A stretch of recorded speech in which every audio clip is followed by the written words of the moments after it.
The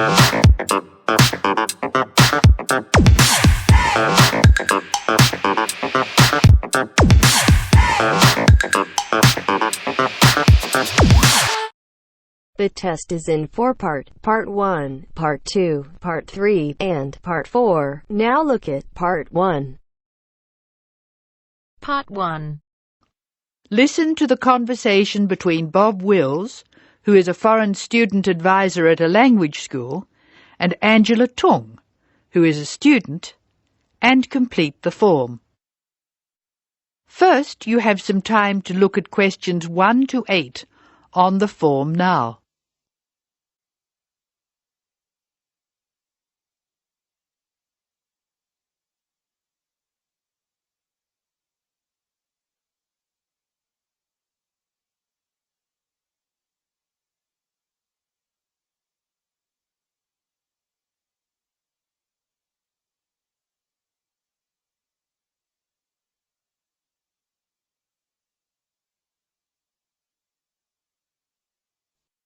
You should answer the questions as you listen because you will not hear the recording a second time. Now listen carefully and answer questions 1 to 8.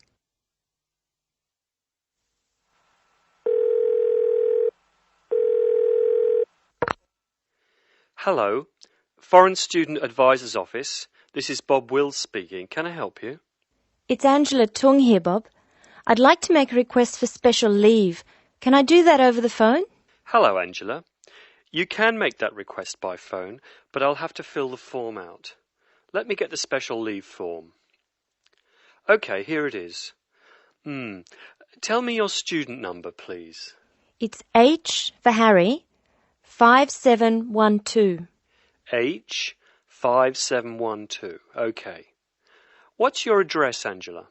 I live at 10 Bridge Street, Tamworth. 10 Bridge Street, Tamworth. And your phone number? The telephone number's 8106745. Thanks. What course are you doing? I'm in the writing class. Writing. Who's your teacher this term? Mrs. Green. She spells her name like the colour. Thanks. When does your student visa expire? Let me look. July 15. July 15. OK. Which term do you want to take leave? Do you want dates? First, I have to write a term number. When do you want to take leave? In term 1. OK. Term 1. Now, can you tell me what are the exact dates? I'd like to be away May 31 to June 4. OK, I've got that. You'll miss 4 working days between May 31 and June 4. Is that right? Only 3. I'll be away over a weekend. I'll be back at my classes on June 5, so that's 3 days away. Look at questions 9 to 12.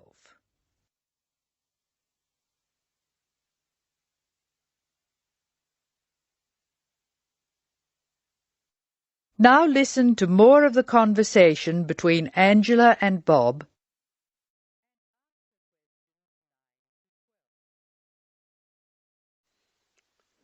Why do you want to take leave, Angela? I'm going to visit my Aunt May. She's my mother's sister. She and her husband are my guardians while I'm here. Where do they live?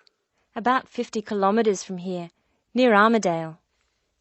Do you have to take so long if they live nearby? My mother is coming with me. She's come for a holiday, so she wants to have some time with May. And I want to spend some time with my mother too. Aren't you going home soon? I've applied to extend my time here. I expect to go home in 12 months. That is the end of Part 1. You now have half a minute to check your answers.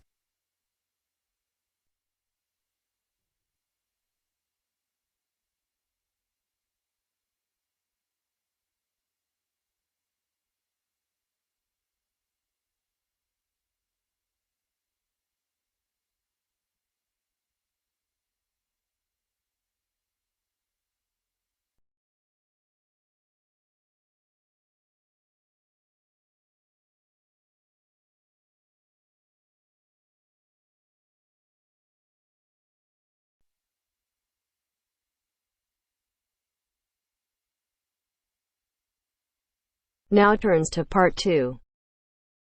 Part 2. You will hear a tour guide talking to her tour group. First, you will have time to look at questions 11 to 15.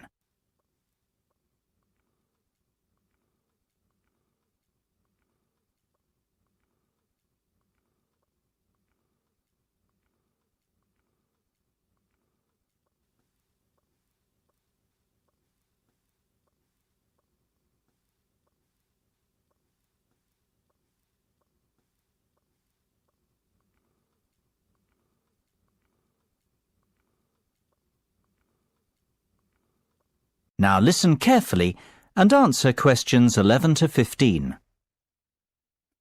Well, we certainly have a busy day ahead of us, so let's get started, shall we?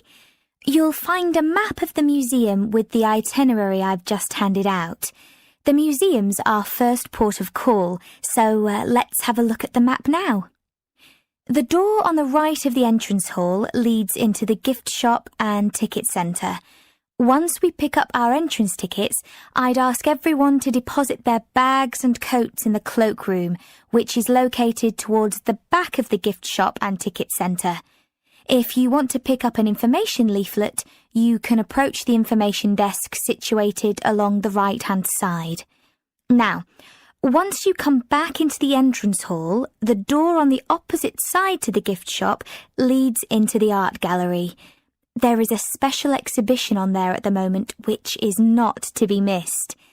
If you continue on up the entrance hallway, that leads into the main exhibition centre. At the back left-hand side, there are some toilets. Beside the toilets, you'll find the 3D theatre. I strongly recommend that you make time for the 30-minute presentation in the theatre. It is well worth a viewing. Running along the right-hand side of the main exhibition centre is the Modern Art Studio. Here, not only can you view some of the most famous works of the 20th century, but you can also sit in on a workshop run by a local artist. So, that's the Art Museum. Before you hear the rest of the discussion, you have some time to look at questions 16 to 20.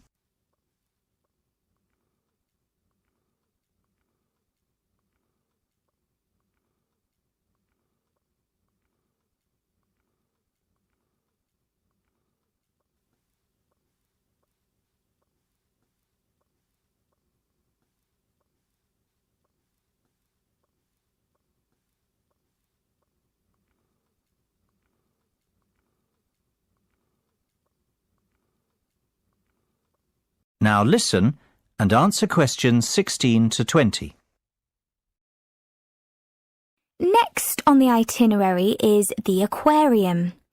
Depending on how long we spend at the museum, we might have to give this one a miss. It's not what I'd call a highlight of the day, but it would be a shame if we didn't get to see it, as it's en route to the Solheim Country Club, where we're booked in for lunch at 1 o'clock. Originally, we had planned to stop off at the Milltown Winery afterwards, but we've had to scrap that plan. Otherwise, we'd never get to the zoological gardens before closing time. We have pre-booked the gardens and must be there by 2:30, so no dilly-dallying please after lunch. Straight back onto the bus. The gardens close at 3:30, so we've an hour there, which should give us ample time to look around. Time allowing, we'll stop off at the famous Stout Brewery after that, if traffic isn't too heavy, and we're in Lincoln before 5. If not, we'll head straight for the National Concert Hall, where you're in for a real treat of an evening, with a performance from the world-renowned cellist, Andrei Borovsky. We have to be in our seats by 6:30 sharp. After that, it's back to the hotel for the night, where a buffet meal will be waiting for us at 8:30, or whenever we get back. That is the end of Part 2. You now have half a minute to check your answers.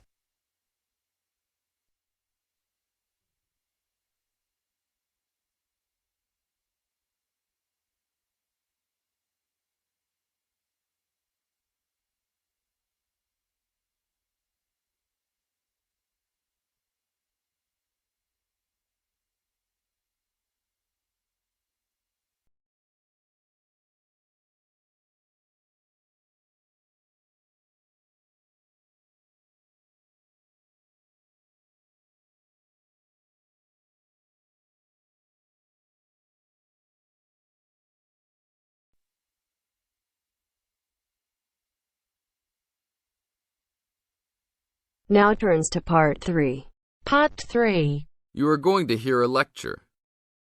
First, you have some time to look at questions 21 to 25.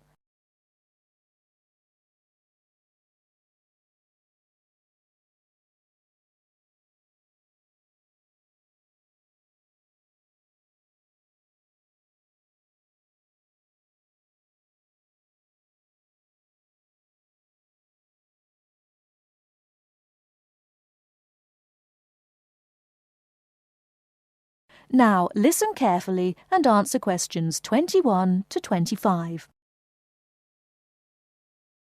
I'd like to introduce Rebecca Bramwell, an artist and illustrator who has come along today to talk to you all about getting your first job or commission as an artist. Over to you, Rebecca. Thank you for inviting me. I remember when I graduated back in 1983, I was very excited about getting my first commission. My degree was in fine art, and I'd worked long and hard to get it. I was an enthusiastic student, and I never found it difficult to find the incentive to paint. I think as a student... Now turn to Section 4. Section 4. You will hear a lecture about staying healthy in university. First, you have some time to look at questions 33 to 40. London being settled by the Romans explains their lust for blood. By about AD 200, the administration of Britain was divided in two. York became the capital of Britannia Inferior and London of Britannia Superior. Around the same time, the city also acquired its famous walls, probably about 20 foot high. Why did they build such high walls? It was a protective measure which may have been due to civil war, initiated when Governor Claudius Albinus tried to claim the imperial crown in Rome. Was paganism still predominant then? Yes, but Christianity appears to have reached the province at an early date, and only a year after the religion became officially tolerated in the empire, London had its own bishop, Restitutus, who is known to have attended the Imperial Council of Arles. You really delve deep. I think you'll do well on your tutorial paper. Good luck, David. Thanks.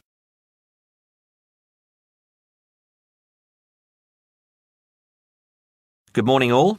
Welcome to our regular lecture on health issues. This series of lectures is organised by the Students' Union and is part of an attempt to help you stay healthy while coping with study and social life at the same time. It's a great pleasure to welcome back Ms. Mary Kirk, who is a professional health advisor and physical education officer.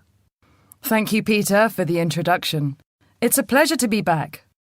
Today we're going to discuss the benefits of exercise. University life is hectic and stressful. It also involves a lot of sedentary work, that is, sitting for many hours at a time.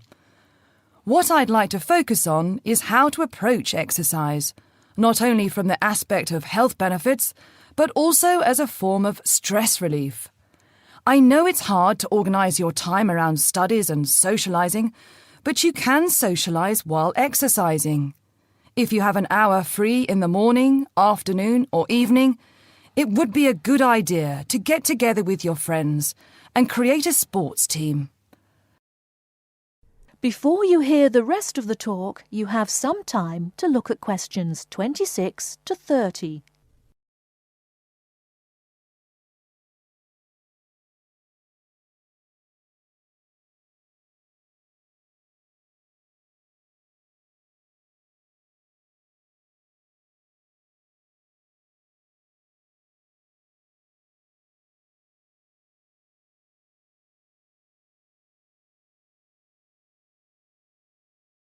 Now listen and answer questions 26 to 30. The grounds of the university are ample enough to support every student's need to become active. There are also readily available facilities at your disposal, such as a football field, tennis and badminton courts. There's also a swimming centre, and within that building is a gymnasium, with a variety of programs such as aerobics and weight training.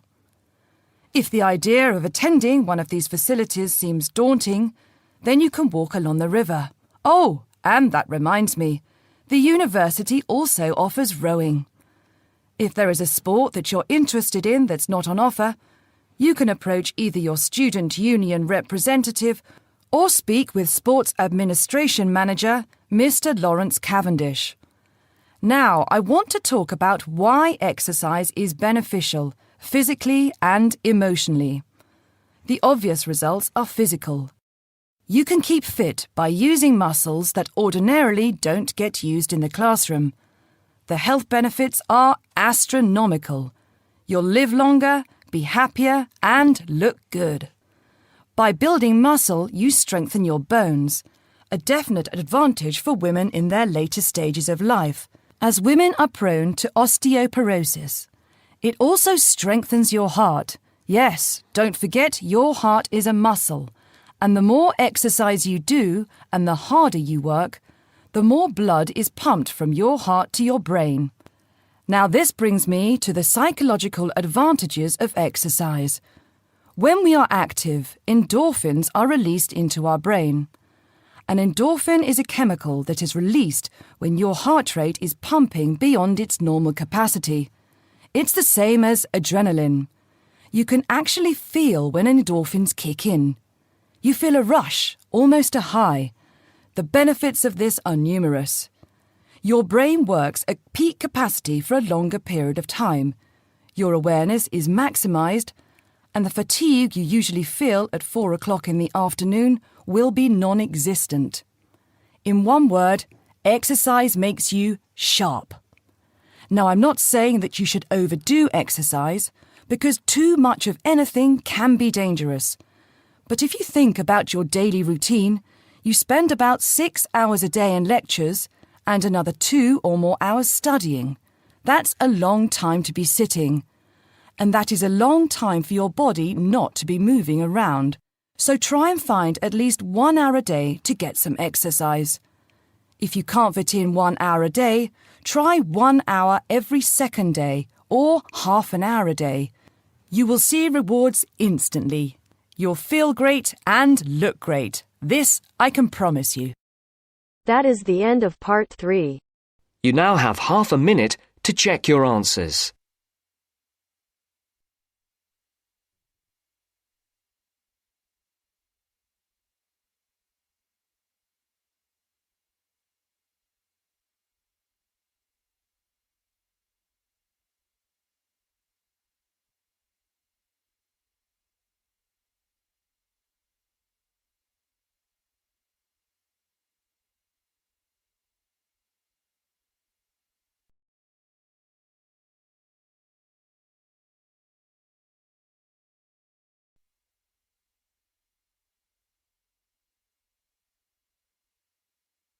Now turns to part 4. Part 4. Listen to the following lecture about lightning. First, you have some time to look at questions 31 to 40.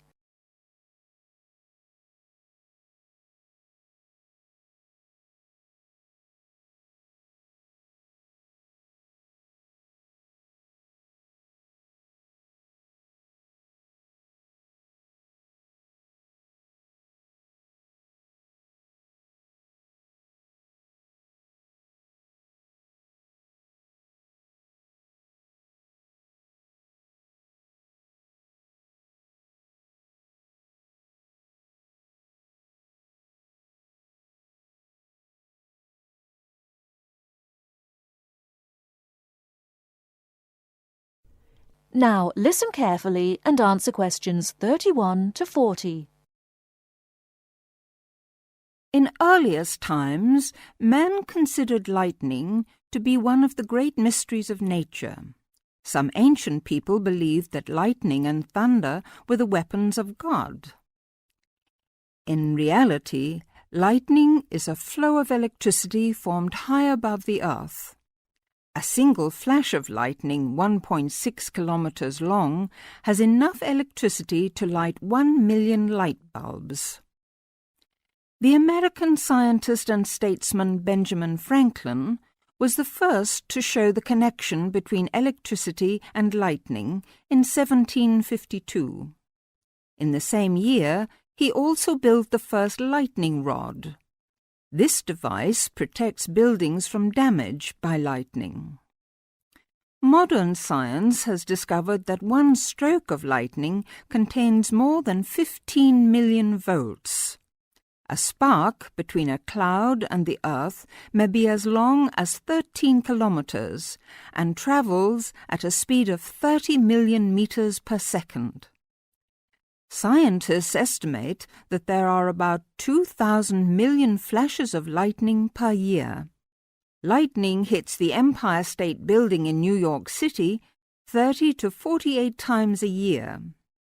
In the United States alone, it kills an average of 1 person every day. The safest place to be in case of an electrical storm is in a closed car. Outside, one should go to low ground and not under trees. Also, one should stay out of water and away from metal fences. Inside a house, people should avoid opening doorways and windows and not touch wires or metal things. With lightning, it is better to be safe than sorry. That is the end of part 4. You now have half a minute to check your answers.